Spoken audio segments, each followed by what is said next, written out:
Welcome to Advance the Dream, our weekly community chat, where we celebrate legacy makers and family heroes who are actively advancing the dream in the spirit of Dr. Martin Luther King Jr. We talk about health, challenges, highlights, and heroes in an intergenerational fashion in hopes that his legacy of hope and equality continue to live on. This weekly series, powered by the Force for Health Network, is aired live on Facebook, YouTube, and LinkedIn at 8 a.m. Pacific Time, 11 a.m. Eastern Standard Time. Then shared afterwards at advancethedream.com. Now, let's meet our hosts, Force for Health Network co-founders, Dr. Robert Gillio and Lucy Howell, alongside our National Director, Joshua Williams Jr., as we dive into this week's topic. Good morning, everybody. This is April 6th, and it is our 10th episode of Advance the Dream this year. So welcome. My name is Lucy Howell, and I am one of the co-founders of the Force for Health Network. I'm joined here with my partner out of Pennsylvania, Dr. Robert Gillio, and our national partner on Advance the Dream Project, executive director of You Do Matter, a fabulous organization, Mr. Josh Williams, out of Florida or New Orleans? Out of Florida this morning. Good morning. Gadsden, Florida. Yes. Awesome. So this is a weekly platform. It's interactive. So if you are watching live on Facebook or YouTube or LinkedIn at the Force for Health Network, then go ahead and feel free to add comments. We will try and incorporate the ones that we think are appropriate that we want to go ahead and pull into the discussion. And it's really designed to carry on the legacy of Dr. Martin Luther King's in an effort to reach equity and equality and address the built-in and social barriers and disparities of health and wealth. So I probably have said that more eloquently in the past, but we open up this week. It's my birthday yesterday. I turned 50. Birthday. Thank you very much. Thank you very much. So kind of like the thoughts that are going on in my head as we open up this weekend, and then we'll go around the table. It's National Minority Health Month. And so I will be showing some videos a little bit later about this concept called Social Determinants of Health. I know it's a buzzword, and if you know it, you know it. If you don't, you should, because the barriers are real. So we'll go ahead and talk about that. We've got a special guest in-house today that will be joining us at 1:15, and he represents the Aging Council space from New Orleans. And how we've got Howard Rogers coming up shortly. And since our topic today is really barriers, reflections, and seniors, I had a mind shift yesterday. Instead of feeling like, oh my God, I can't believe I'm 55. I'm like, wow, I am 55.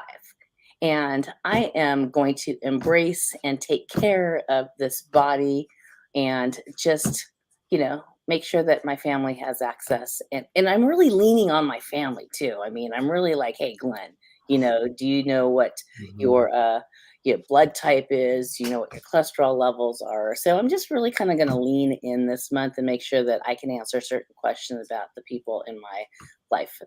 That's kind of how I'm opening up this segment. Tomorrow is World Health Day, and I'm so excited to finally launch into play, our second quarter season of reality health games. So we've got a bunch of new challenges that we'll be announcing tomorrow.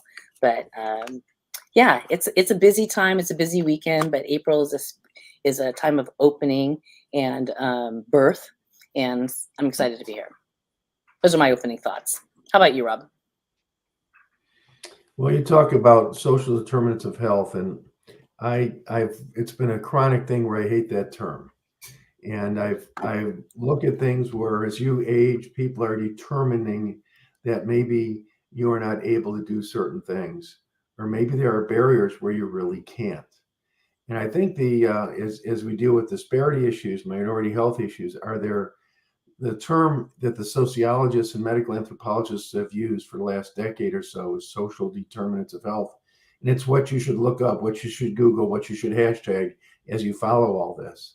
But I'd like you to think in terms of social barriers to health. To me, the word determinant is much too strong.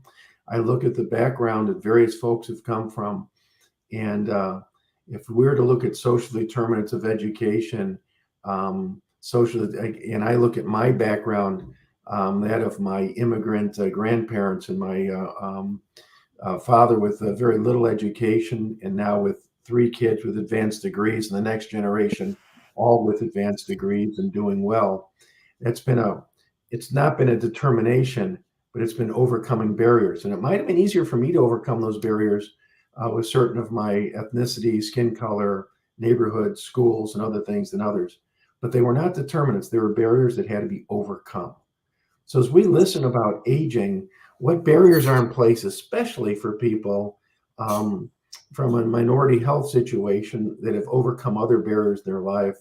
What diseases are they coming into aging with because of barriers to screening tests and things earlier in life? So yeah, I'm looking forward to discussing that with our guest, or at least learning from him.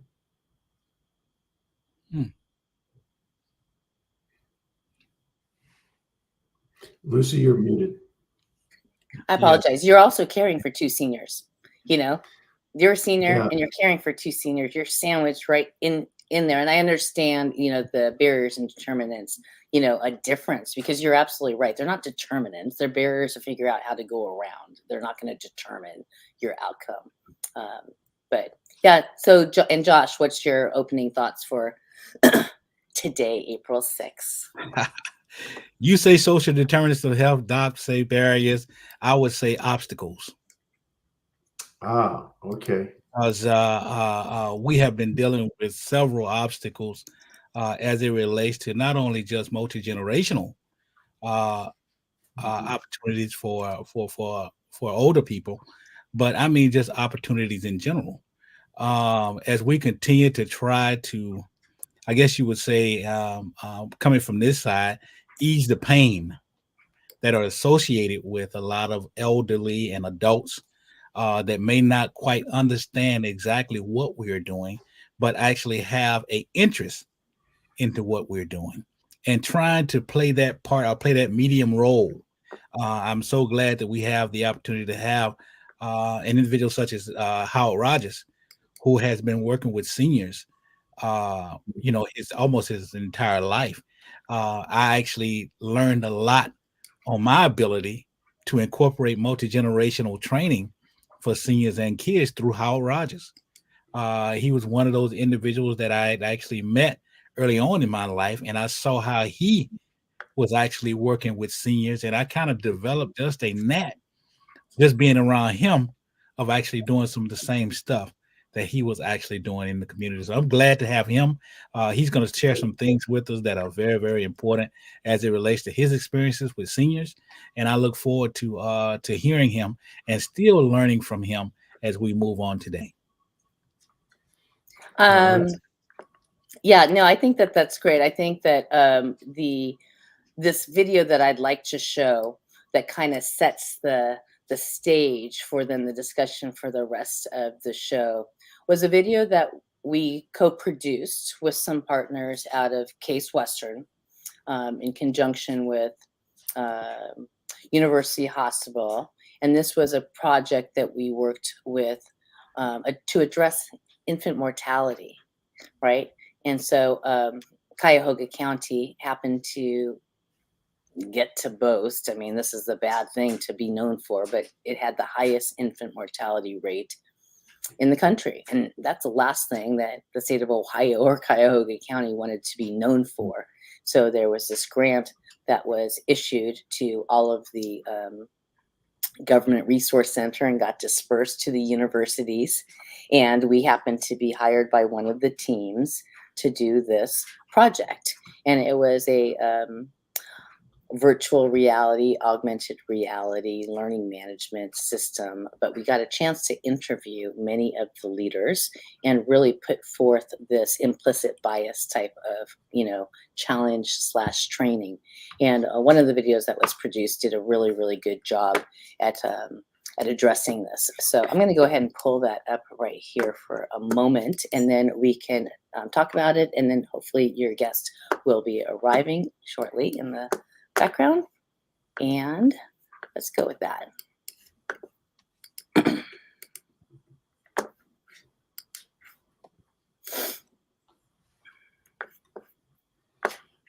So I am just coming into our learning management system at the Force for Health, and there is the course that's called Med Equity Health. We continue to host it for free, even though the grant ran out, right? That's kind of a little bit of my pet peeve when so much effort goes into something that's grant funded and then the grant ends and then everything dies. And so it's nice that we got to partner with some folks that allowed us to extend the information and all of the great work that was done.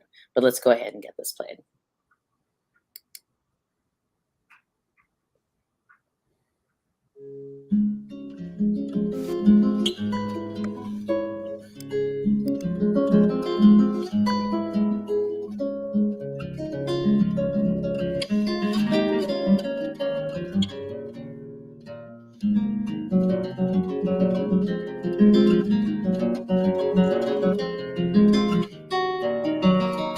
I remain shocked and frankly mystified that Black babies in Cuyahoga County are still dying at more than 5 times the rate of white babies. We know that social determinants of health play a significant role in this disparity.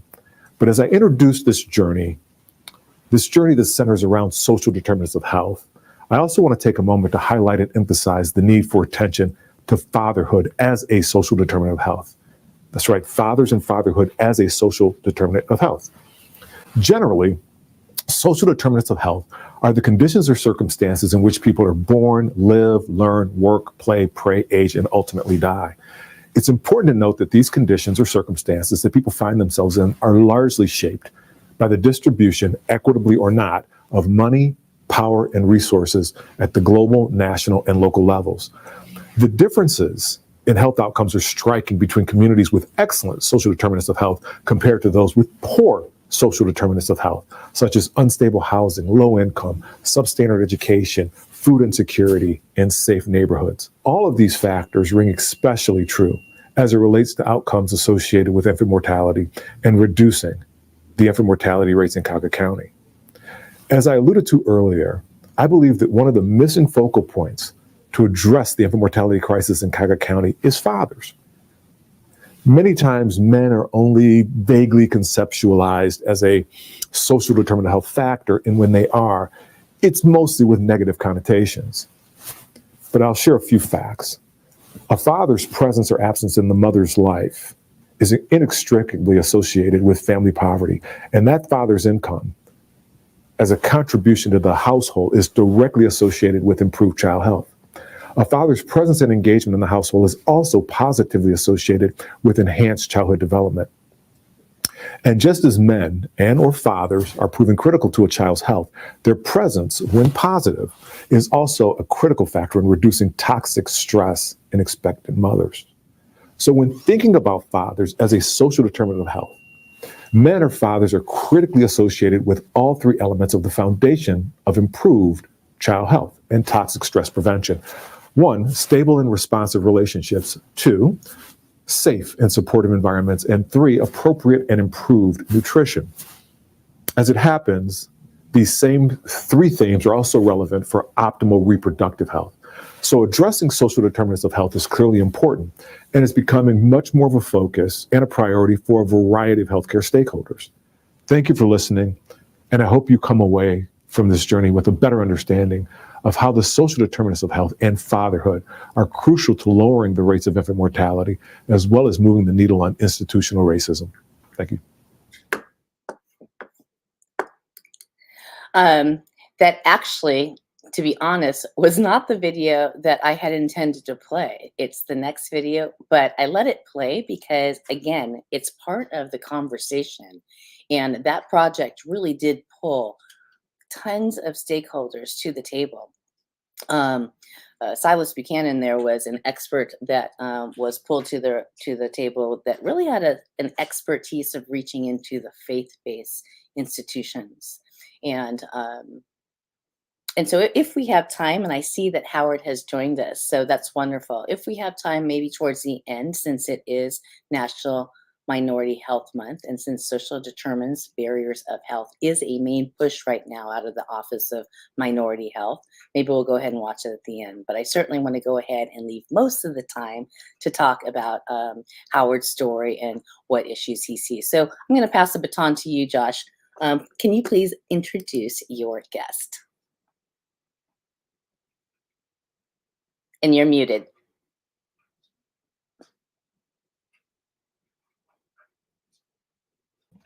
I have the extreme honor of introducing a man that has actually continued to show his true bloodline for serving others. Howard Rogers is the executive director of the New Orleans Council on Aging in New Orleans, Louisiana, whom he has continued to provide services and support to our elderly across the community.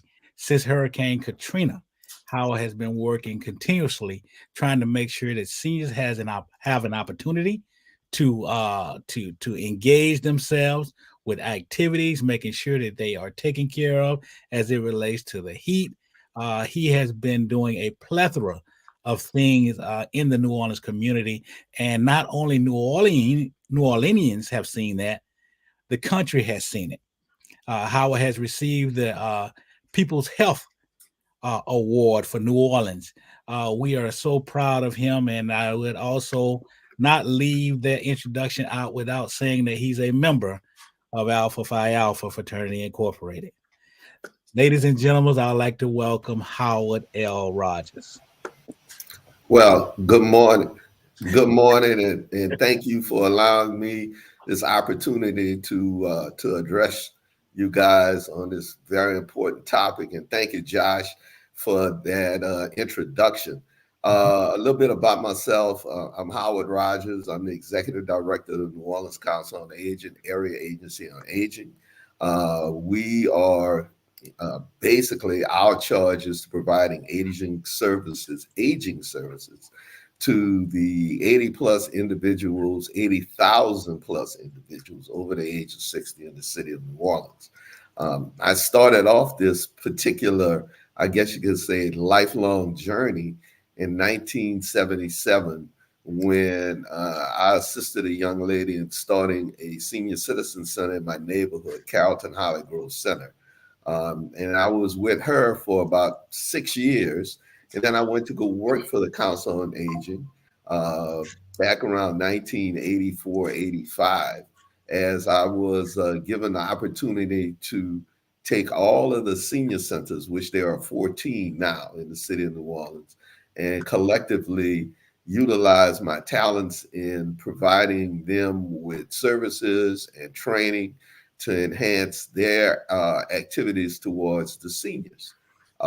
Left there and went back to Carrollton as the executive director for about 9 years, where we also ran a licensed adult daycare facility. One of the things in the continuum of care, and you all know this, is that as the person ages, there are particular, not only health, but other obstacles in their particular path.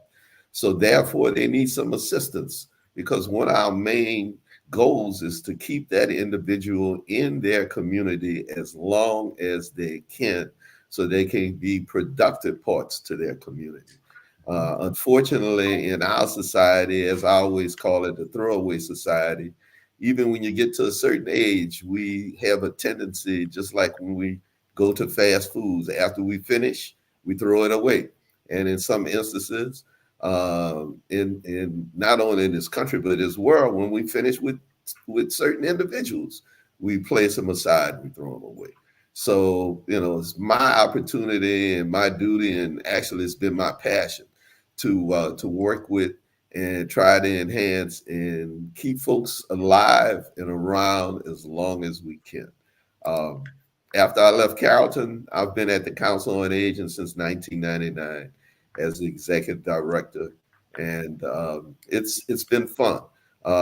In those 24 years, not only have I had the opportunity to make some definite changes here in the city of New Orleans, the state of Louisiana, in terms of aging services, but I've also been involved with working with national councils.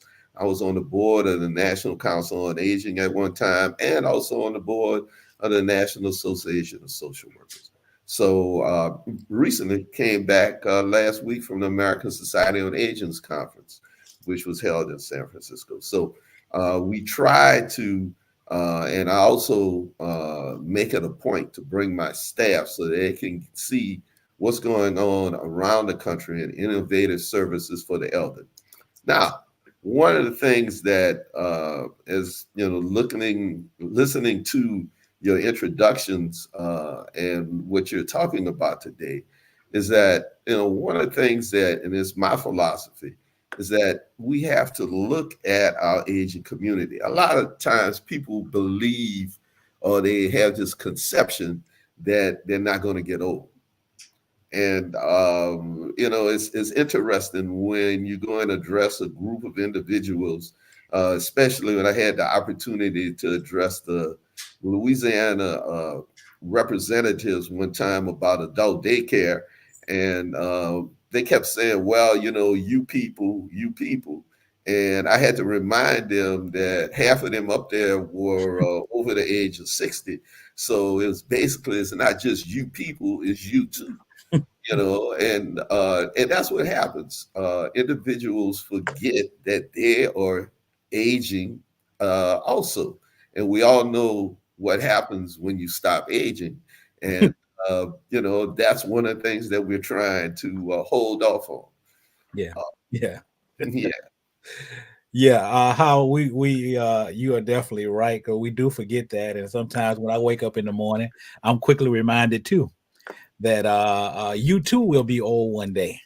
I just wanted to quickly try to chat with you about, we met an older person that we both had the respect for, the honor for, who lived to be 100 years old, in the name of Rhea Lucian, Yes. who just passed last year, right after her 100th birthday. Rhea was one of those individuals who were one of the first nurses at Dillard during that time, and it was Black nursing in 1945. I want you to talk a little bit about that because your mom was in her class. Right. As they say, Rhea knew me before I knew myself. Her and my mother were in the first graduating class of Dillard University School of Nursing, 1945. And I constantly remind myself of her being a pioneer in that particular aspect. And because of what I saw in her and how she worked with people over the years, and also my father as being a public high school coach and teacher in physical education here in the city of New Orleans, my brother and I both picked up, I guess you could say, from them our particular story to enhance and go on and work with other individuals. Rhea not only was a pioneer in working with the health as a nurse, but also Rhea gave back to the community. And in her later years, she was on my board of directors. So she ended up coming full circle, coming back to helping the senior community. She was an inspiration and a very good friend. And we every time I pass her house, I always think about her. But, going back into the 40s and 50s, one of the things that especially they had to do, not only did they have to be able to show their professionalism, but they had to show their professionalism, unfortunately, with the disguise of racism that prevailed, during the 40s and 50s, even up into the 60s. So they were able to provide this professionalism and to assist in working with the elderly population. I'm curious because you just got back from a national conference. I mean, what keeps you up at night? What Well, keeps you up at night as one of the things that, again, going back to what I said earlier, in 2030, that is just 6 years from now, 30% of the population of this country will be over the age of 60. So therefore, as I tell people, it's a growth industry. We have to be able to look at and have the opportunity to work with this aging population. Right now, one of the problems that we have, not only in this particular part of the country, but the entire country itself, is that we can't find individuals to work in healthcare. We have a shortage of nurses. We have a shortage of doctors. We have a shortage of individuals who would work in nursing homes or rehabilitation facilities. So we have to figure out a way how to enhance that workforce going forward. What will happen is we'll have, and it is happening now, we have caregivers taking care of caregivers. We have seniors taking care of seniors. So we have to be able to get to that younger generation and inform them, yes, you will get old. One of these days you're going to wake up and you're going to notice that little gray hair. And so not only do you need to work with us now, but you also need to prepare for yourself. Rob and I know he wants to jump in here. I mean, that's why we're doing what we're doing. You hit it on the head. Is this gap of culturally empathetic, diverse health workforce, right? Whatever that might be, whether it's a community health worker, whether it's nurses, whether it is in-home care. You got the baby boomers, right? I'm Gen X, right? We're the small generation, but you got the baby boomers, just all commanding care now, right? And we're all on advisory councils all over the board. So that's your number one fear, and what keeps you up at night is the support structure in and around your space. Rob, what were you going to say? I'm sorry. You're mute. I just want to clarify something. You said 30% or 60% of our population will be no 30% of our population. If it was 60%, we would be in a deep hole. I understand, but I'm with 30% of our population. I just want to make sure our producer missed that. My bad. Make sure we got that right. But I'm thinking, Sarah, the role for health literacy of a senior or someone who is preparing to become a senior, we see as a thing we're trying to do with our senior force. Can you be as resilient as possible and as good a shape as possible before natural aging continues to take over? Can your family become health literate and be able to take care of your needs, even if there's not enough healthcare workers? Can a teenager help lay out the medicines for a grandparent? And can technology potentially be used with things like telehealth? Things like monitoring. I'm monitoring my mother-in-law with Alexa, with her permission, because she lives alone in case she falls again. Those types of things. Any thoughts on that with health literacy for the person, the family, and also comment on the use of technology in healthcare? Well, it's nice that you brought that up. We had our first experiences with telehealth during the pandemic.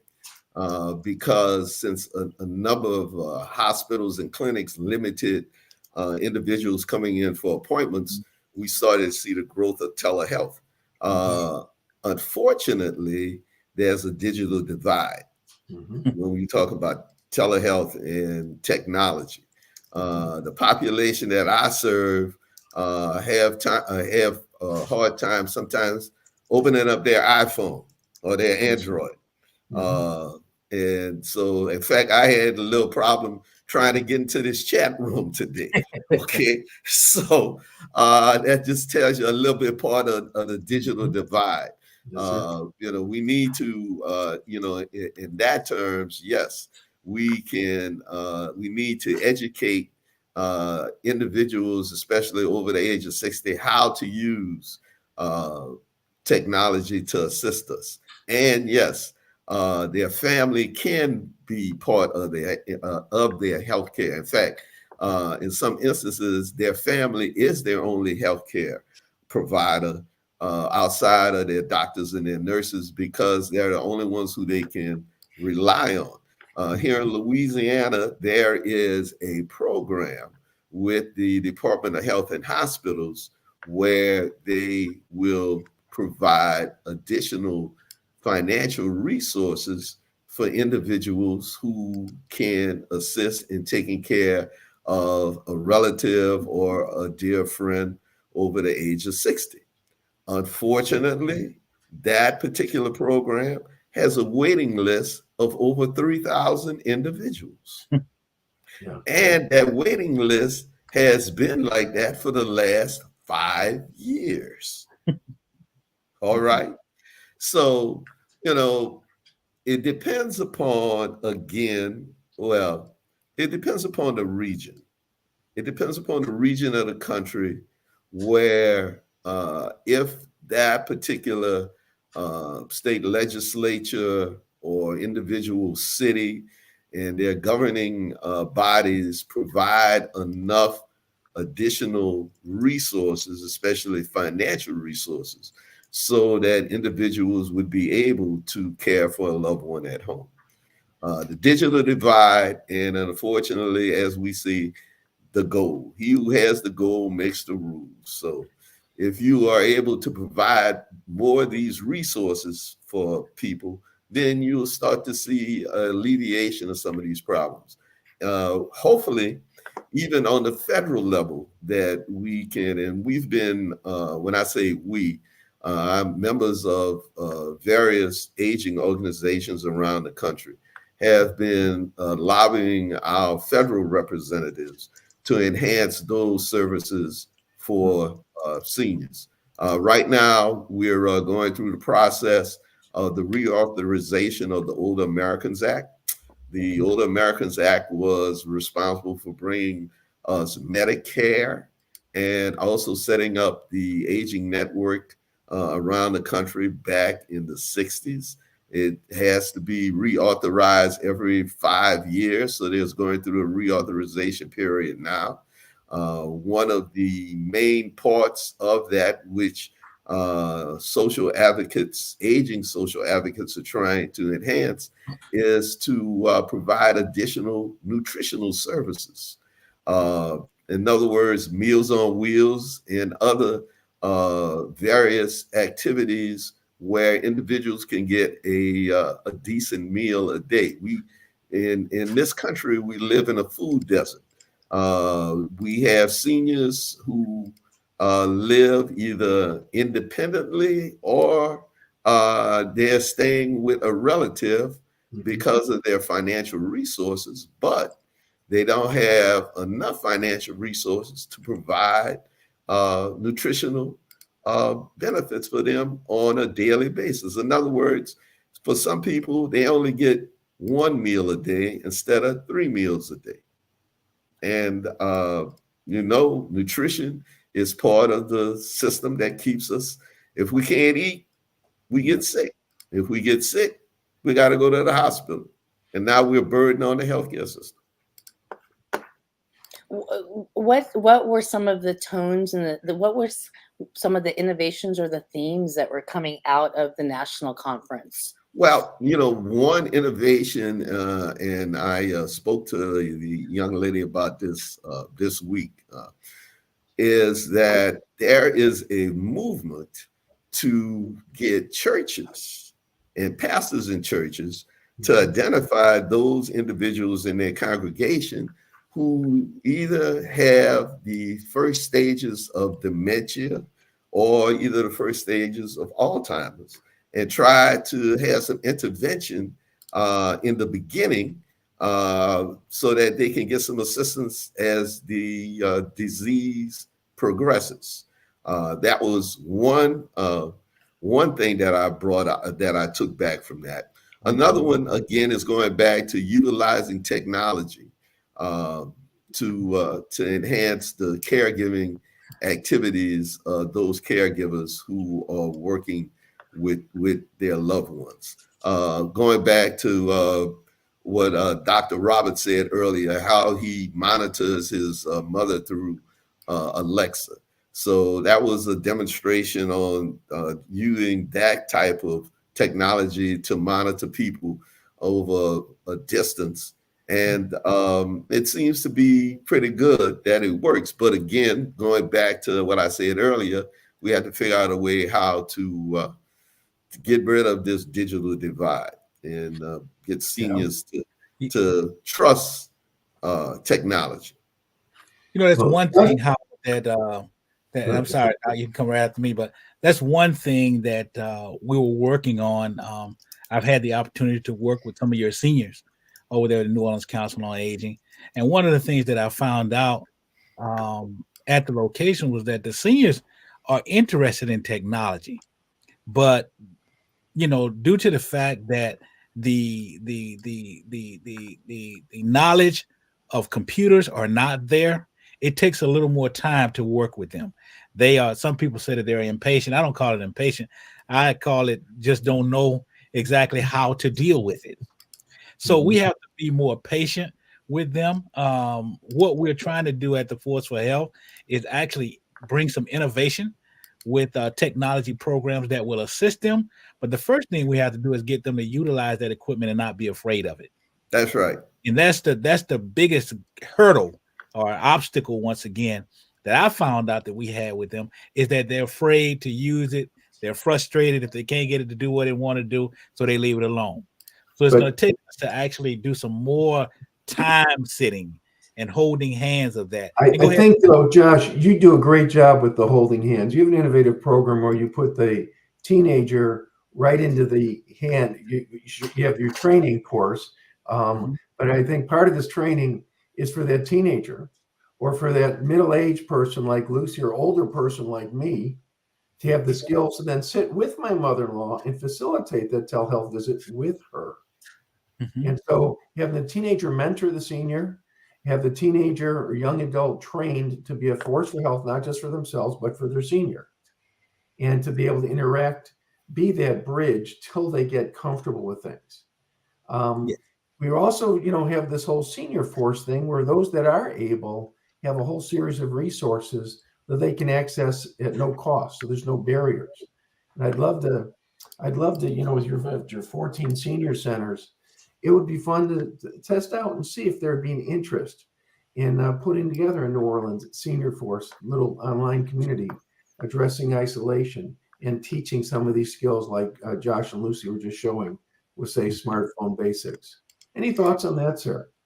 Well, actually, we have a good friend of ours by the name of Nick Harris, who operates a program at Dillard University, where he has his students who are able to go out into the community, and we've utilized them to go to the centers to work with seniors to teach this technology and try to enhance this digital divide, not enhance it, but in terms of trying to narrow the digital divide.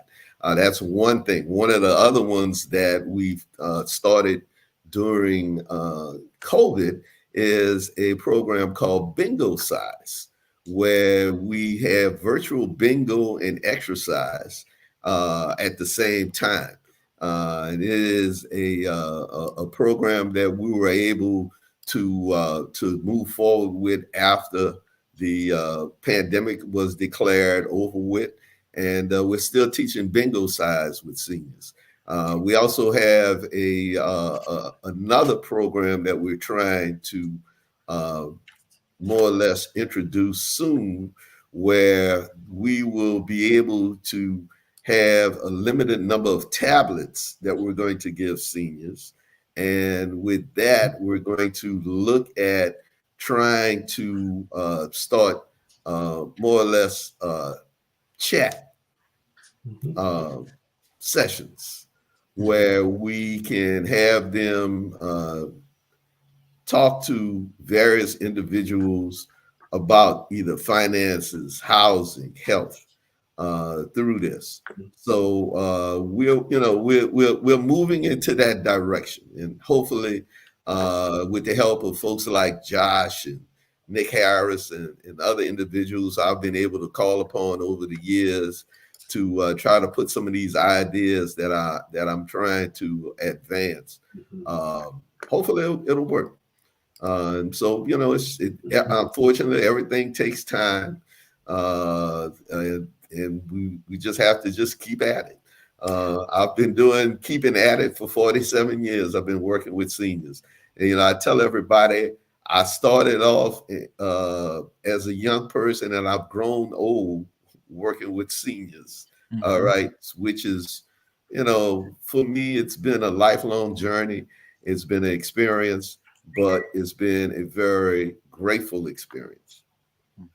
I was wondering if you thought that, well, first of all, I bring this up because what I've just absolutely fallen in love with is how Josh has integrated this multi-generational, project, this concept of this legacy bookmaker project, where we do actually get to, match up either volunteers or family members who just want to honor, one of their seniors in their lives. And so we've got this project that will be launching this quarter. And I just did the beta with this project with one of my clients. She was 85 years old, right? And so to be able to take a client over the course of 10 weeks and have them go back and actually reflect back on what the first quarter of their life was, the first 25 years, and then taking that quarter and then, quartering that out. So where did you grow up 0 to 6 years old? Where were you when you were 8 to 12 years old? High school, young adult. And I literally thought I saw like dendrites, brain dendrites flashing off of my client's brain because the joy, the challenge of even just like, wait a minute, I got this. It was almost like a workout. Like my husband trains her physically, and I felt like I took her through just as much of a challenge, right, mentally, to go through and do that. So we're very excited about bringing this type of program. So if you're interested in that, let me know. But the other thing that I wanted to just get your opinion on was, how do you think your seniors would react to a little fun competition?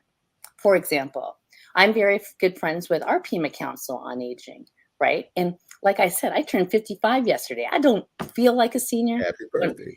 Thank you. I had lunch with my dad yesterday, and he's 78. And he said, you know what? I was 55 when I retired, and I got to travel the world with your mom, and she passed away a year later, and that was just shocking to me. But so I come back to, how can we kind of like spur up? And that's what Rob and I are trying to do with this reality health games. I think it would be really fun. One of our advisors, actually our national advisors, was the former Secretary of Aging for the state of Pennsylvania, right? So this whole stay in place, very important. This whole intergenerational connection, very important. Fraud prevention, financial fraud prevention was another big thing. But, there's Senior Olympics. But can we find a little fun hybrid virtual challenge from aging center to aging center to see if we can folks to move, learn, serve, and earn as a team? Well, yeah. And then go up against the other markets. What do you think? Right. Okay. Well, I mean, you're on the right track. One of the advantages that we have here in New Orleans, and especially as the South, is that I guess you could say historically, especially in New Orleans, we always remember our grandparents and our aunties and our play aunties, who was your mama's good friend that we called auntie. And and we still bring them into the circle of friends, and we celebrate them, and they in turn celebrate us. Now, when you say competition, next month, well, in May, we have what's called Senior Fest. And we have all the 14 centers participate, along with anybody over the age of 60 that can fit to the UNO arena. So I call it organized chaos. Over 1,000 individuals there, but we have different vendors, and we also put on a talent show. And with the talent show, we have the centers to compete against each other. We give them a theme, and they in turn go out and come up with different costumes or the music for that theme, and they compete for a prize, for a monetary prize, but also for the opportunity to be able to brag to everybody else that, hey, XYZ Senior Center came in first place, and we beat those in second place. Mm-hmm. So, you're on the right track. One of the things that you said earlier, and something that I thought about and I started to do early on in my career, I would sit down with a video camera and with seniors, and I just asked them to tell me their life story. Exactly. And then to be able to convert that into something that's tangible. The fact that we were able to, I learned more about my mom prepping for her eulogy than I did when she was here. So that's why I'm so passionate about, taking advantage of getting these kids connected to their seniors so that there's a transfer of knowledge, but there's also just that connection. If these younger kids can help, their seniors just connect digitally so that when you give them that iPad, that tablet, they're not afraid of it. They know exactly where to go. Right. And so, because a lot of seniors, my dad, he doesn't want to ask for help. And if you offer him help, typically he'll deflect it because he just doesn't want to be, Rob did a very good senior for independence. Everybody wants their independence. Absolutely. All right. Absolutely. I'm sorry to cut you off, but no, that's okay. One of the things, and all of us here are going to face it one day. That's when somebody decides to take your car keys away from you, or move them, or move them. One of the aha moments of Rob's Senior Force Basics was they like structure. So you're going to go in there thinking you're cleaning up and reorganizing, and they're going to go crazy. Right. Exactly. I knew that this segment would go by like this, and we're already 6 minutes to the top of the hour, and I want to reserve this for you. Advancing the dream. Let's pull it back to the legacy of Dr. Martin Luther King. How do you feel you advance the dream, and how do you feel Dr. Martin Luther King would think of the State of the Union now with what he wished and hoped for us?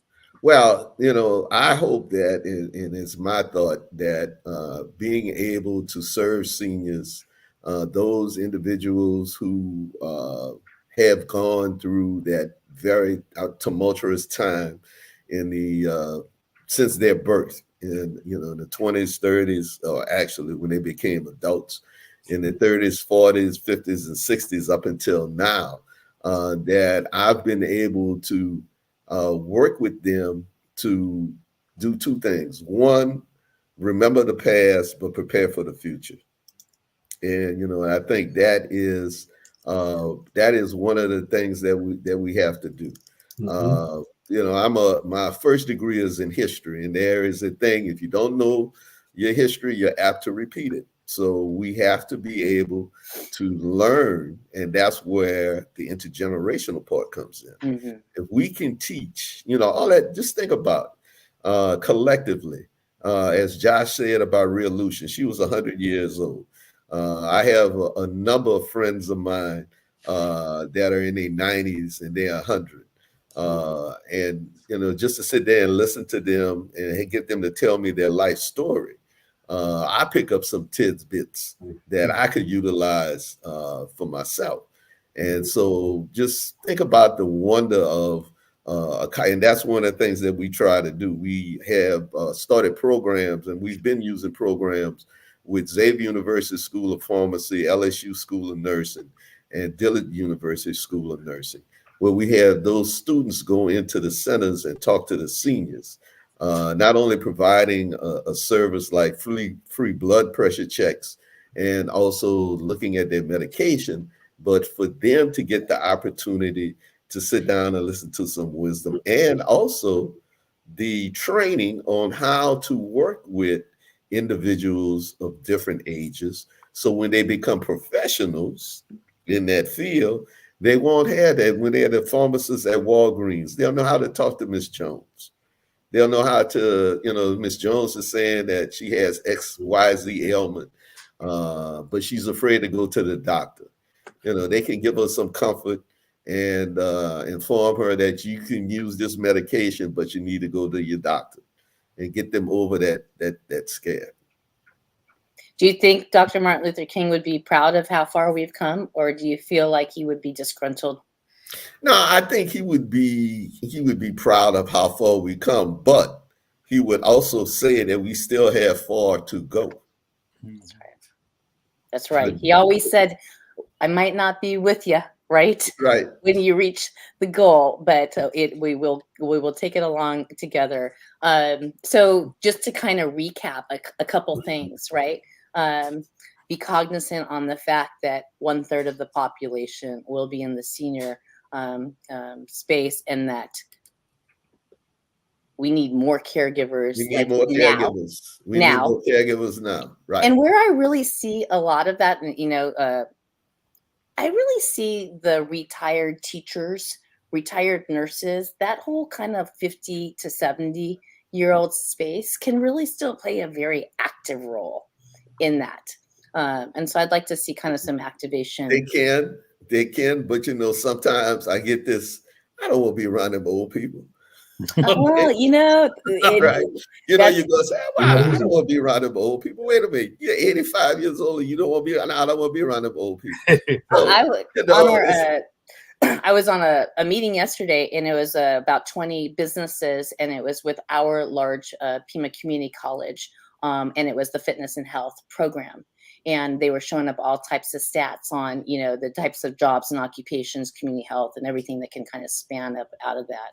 And, I was urging them to have senior specificity, because it does take a slightly different skilled set to be compassionate, empathetic, and to have the patience, right, to work with seniors. And so, so we've got that. There's a major digital divide when it comes to seniors. So how can we facilitate that and remember the past, but prepare for the future, right? For the future.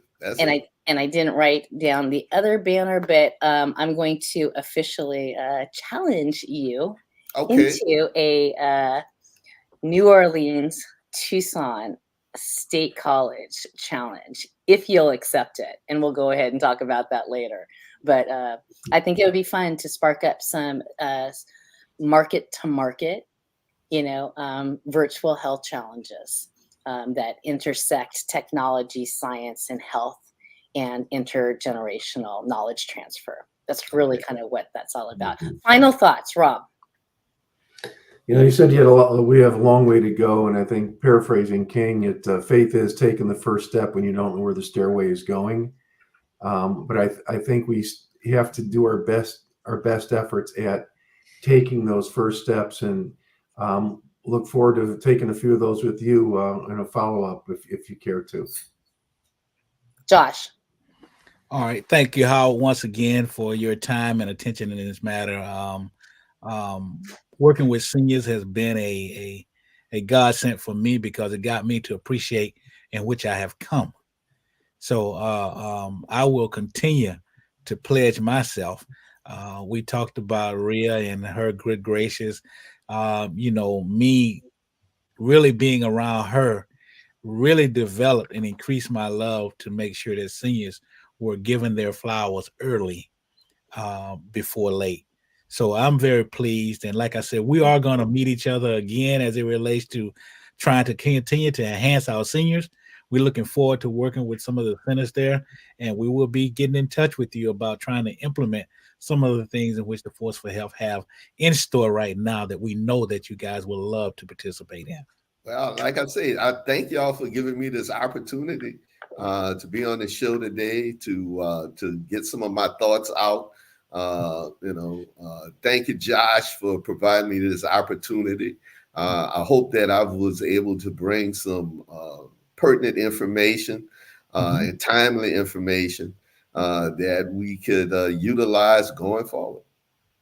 Absolutely. New Orleans is such a hotbed of, this space, senior, African-American, family, extended history, etc.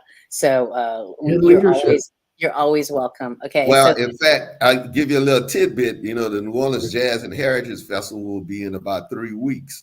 And I have a choir that that's will awesome. be singing at the Jazz Fest at the Gospel Tent on the first Friday of the first week of the festival. So the choir is over 60 individuals. They age and range from 90 all the way down to 60, 65. And they're as they say, they're a force to be reckoned with. So I'm very proud of them. This is our 4th year participating at the fest in the gospel tent.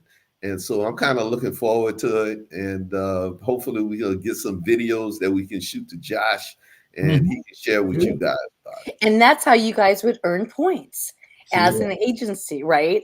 Going up against somebody else. I would challenge my Pennsylvania folks to see what kind of senior choir or musical group they could put together for one of our festivals, etc. And that's those types of interactive activities.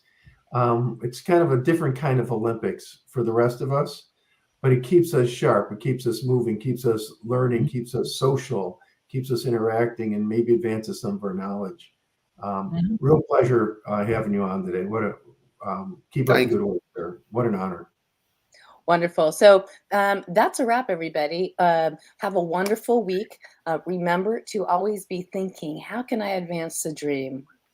If you see something, say something. Be empathetic, be compassionate, be a force for health, and you have a wonderful week. We'll see you next time. Bye-bye. Bye.